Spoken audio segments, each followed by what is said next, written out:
Ayuda. Blind item. Sikat na direktor, bet gawan ng pelikulang Don Bell.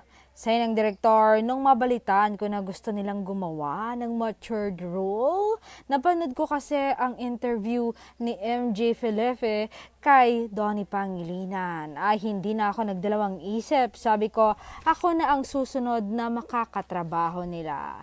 Bet ko silang gawa ng pelikula na hinding-hindi makakalimutan at tatatak sa buong mundo.